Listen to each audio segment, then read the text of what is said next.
네, 그러니까요. 저희들 뭐 취재하는 기자들 입장에서 볼 때도 합리적으로 서로 정책 토론하거나 논쟁하는 건 얼마든지 환영인데 막 인신공격성 비방으로 뭐 네. 막 이런 거는 좀 우리 품격에 맞지 않는다. 대한민국 품격에 맞지 않는다라는 생각이 좀 듭니다. 그 선거 얘기 이 정도 하고 예. 전국이 워낙 혼란스러워서 전국 얘기 좀 여쭤보도록 하겠습니다. 어제 강혜경 씨가 인터뷰를 했고요.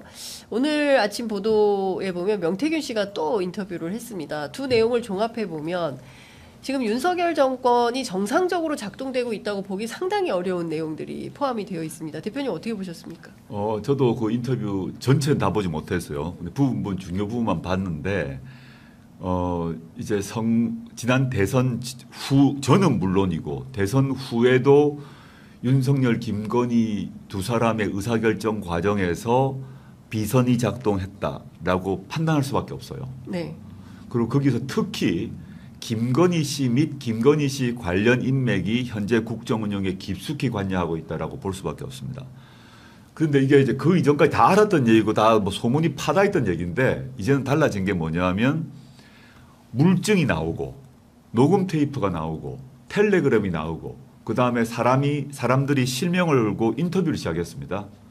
전 이게 이제 국정농단의 꼬리가 드디어 드러났고 다 숨어 있었는데 꼬리를 드러내게 된 상황이었고 저는 조국혁신당과 민주당이 그 꼬리를 잡고 당기면 몸통이 나올 것이고 그 몸통은 윤석열, 김건희일 거라고 저는 생각합니다. 지금 이제 그 명태균 씨 같은 경우는 자기가 관여했는데 김건희 씨는 뭐 직접적인 영향을 주지 않았다는 식으로 우회적으로 옹호를 하더라고요 보니까. 네. 근데 그거는 다 드러나게 돼 있다고 봅니다. 근데 김건희 씨가 지금 관여한 게 그 정도가 아니기 때문에 광범하게 국정에 개입한 것으로 저는 알고 있고 지금 뭐 오늘자든가요? 오늘자든 중앙일보 네네. 김학영 대기자 그 칼럼을 보고 실소를 금할 수 없었는데 제가 들었던 얘기 그대로 나왔던데 예. 그 이제 중앙일보가 보수지인데 중앙일보 대기자가 명예훼손 감수를 하고 썼지 않습니까? 예. 뭐냐? 김건희 씨가 수석 비서관들 있는 자리에서 윤석열 대통령을 책망했다는 거 아닙니까? 네. 제가 상상할 수 없는 일입니다. 그게 상상할 수 없는 일입니다. 선출된 권력도 아닌 영부인이 대통령의 배우자가 수석 비서관들은 핵심 참모고 차관급들 이상이죠. 앞에서 대통령을 책망했다는 거. 책망하고 예. 면박 주고 예. 좀 과거에도 이제 총장 시절 뭐 검사장 시절도 그런 얘기 있었다는 얘기 많이 들었습니다만은 제가 뭐 물증은 없습니다. 들은 네. 얘기에 불과하니까요. 근데 김학영 중앙일보 대기자가 그 말을 정면으로 썼어요. 즉 그 용산 안에 누가 실세인가, 누가 결정권자인가에 대해서 보여주는 사례다라고 네. 생각하고 네. 저는 김건희 씨가 용산 대통령실을 장악하고 있을 뿐만 아니라 용산 대통령실에 있지 않은 김건희 비선을 통해서 국정에 관여하고 있다고 저는 생각하고 있고 지금 검찰이 수사할 리 만무하죠. 네.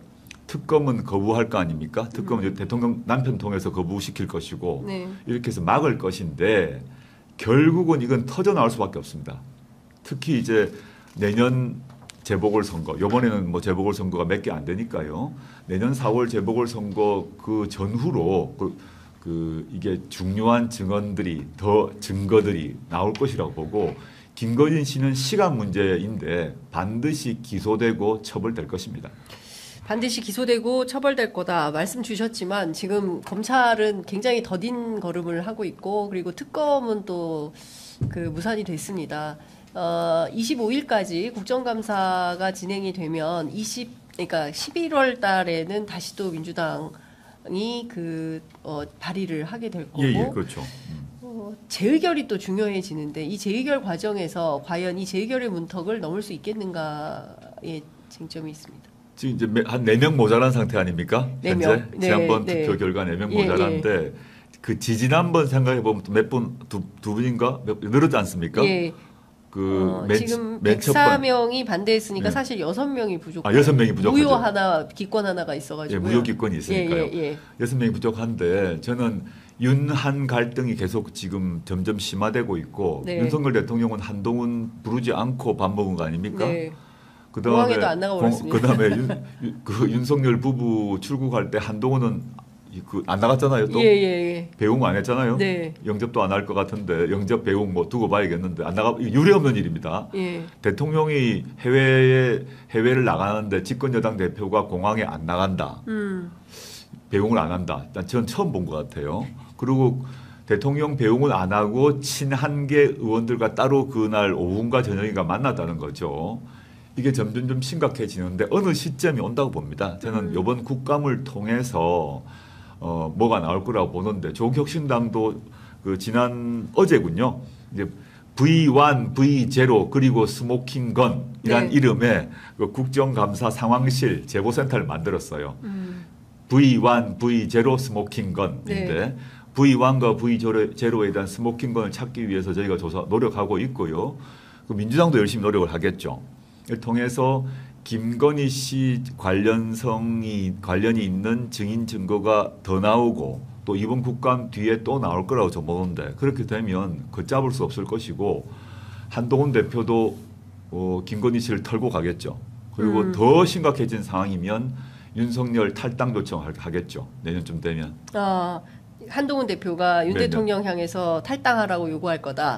내년쯤에는. 내년쯤에. 예. 올해는 김건희 씨 털고 예. 내년쯤에는 윤석열도 나가라. 예. 이런 사태가 이제 벌어질 거라고 보고 물론 그 계기는 김건희 씨 국정농단, 김건희 씨의 공천 개입 등에 대한 증거가 지금 나오기 시작했잖아요. 네. 저는 한 10분의 1도 안 나왔다고 봅니다.